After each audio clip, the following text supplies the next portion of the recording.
Hey, Shalom, Jacob from Ahava, Echad. Let's continue with the fifth source that we're going to see here.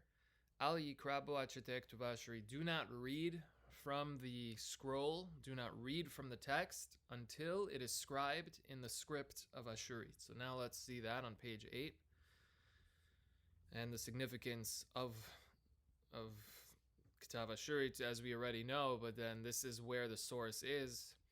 It's found in Masechet Sofrim, which is called the Tractate of Scribes, as would be translated, and it simply begins by saying that we do not write Sfarim, Ein Halacha Aleph, the first way to go. Halacha is from the word holech, which is walking, literally, going in a path. So the first halacha, the first thing you need to do and need to know when you're writing a Torah scroll, that we do not write Torah scrolls on the hides of animals that are considered T.M.E.S.F.E.B, that are considered unfit for writing a Torah scroll for whatever reason, but simply it's stated in the Torah explicitly by Hashem, the infinite being. This is how Hashem wants it done.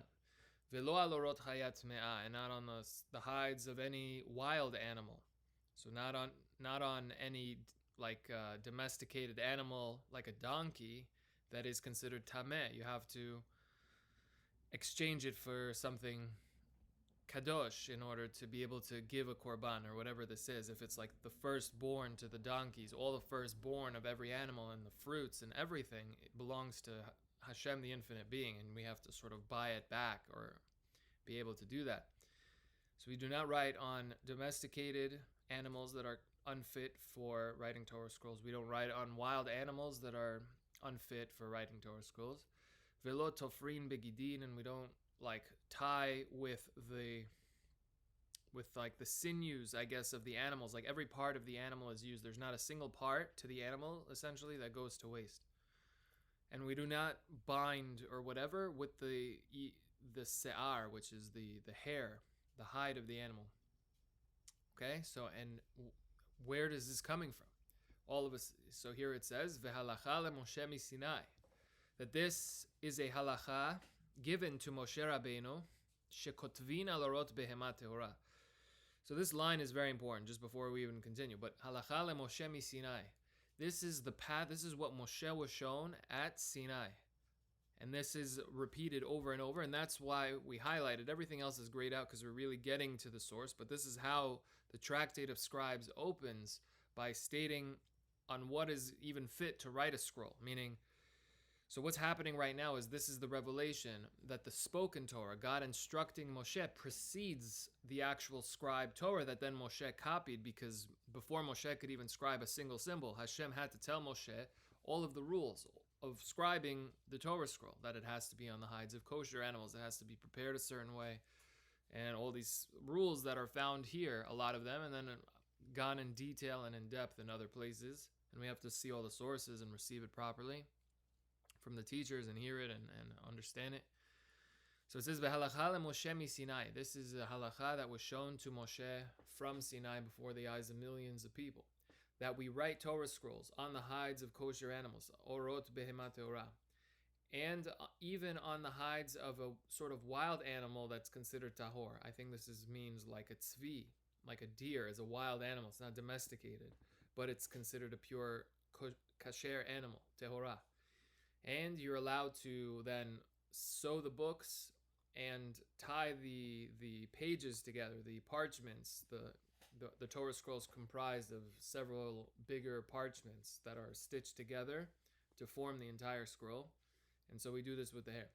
So to not get too technical with the details, the main point of what this is trying to show is that the Torah Sheba'al Peh is first. It precedes the Torah Shebechtav.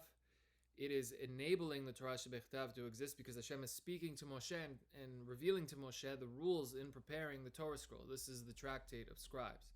So it's very interesting to get into every halacha, and this is how it goes. But just again, you see the phrase halacha leMoshe miSinai. But really, we're getting to here, which is the source that was shown by Rabbi Moshe Shapira, and via Rav Avram Kalimi in Reshit Yerushalayim, showed me via Kol Halasha on the website, and now lehavin.org.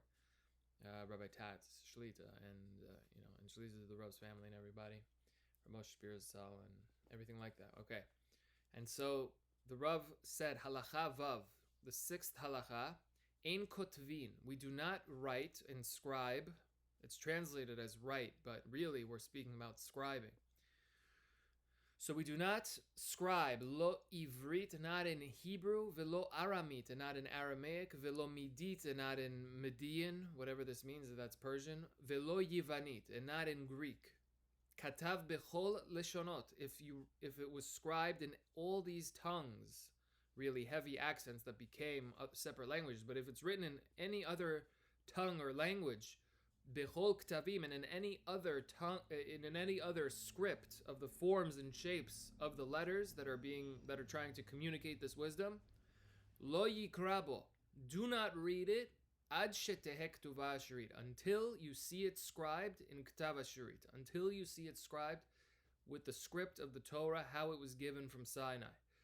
These 22, really 27 in Ashurith, 22 plus 5 final forms, are these divine symbols that enable us to remember that divinity is real. Hashem is real. Wisdom beyond human comprehension. No human made this wisdom. No human designed these shapes and the depths of the Aleph-Bet in Ashurith. So that is a most essential source right there. Do not read from it until it's scribed in Ktav Ashurith. And the simple meaning and understanding, as we've mentioned, is as soon as we leave these 22 symbols and 20 plus 5, that's why these are grayed out at the bottom here. These are the 5 symbols, which are really the other symbols. 5 of the regular symbols have a unique final form. And we're going to be getting into that in depth, maybe in the Aleph-Bet section as well. But basically, because they're symbols and pictures and numbers, the Aleph-Bet here as arranged as a number chart, as we mentioned. So because there's so much information packed into these symbols, essentially what it is that when you don't have enough time to learn everything, right? You look, sometimes it's overwhelming, right? But you don't want to miss out. You want to know everything. You want to understand all wisdom. What do you do, obviously? And so that's what this is. This is the entire system of Torah, which is all the wisdom in the world, really. The needed wisdom, not just, pointless, whatever, but the real needed wisdom, the most amazing wisdom, condensed into these simple symbols that just deepen as you deepen your meditation upon them and understanding upon them. And the connections and everything, and start to see the pictures, see the symbols, see everything visually. So all of that is lost as soon as we're leaving the script. That's the simple understanding. And we're going to get into the sources. I think it's the next source, but I want to maybe break up the videos into shorter bits. And let's just go back and confirm that that is a separate source, which I think it is. Right.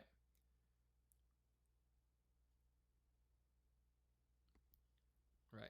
And so essentially everything is lost in translation, simply leaving these symbols, and we're going to see just how deep it goes in the upcoming video, and the tragedy of what it means to translate and lock the Torah in Greek for the first time. What level the Torah went down on that day, and all these things. And we'll learn an amazing thing, that people of the world who say that they have an accurate Bible according to the Septuagint will see something amazing if it's does not incorporate the following teachings, and to not spoil or whatever, then obviously it is not the Septuagint. We'll see how to tell what is the Septuagint and what is not, because this is the transmission of the sages who are transmitting from Sinai, the wisdom.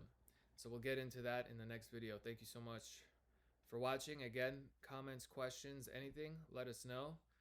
And see you in the next one.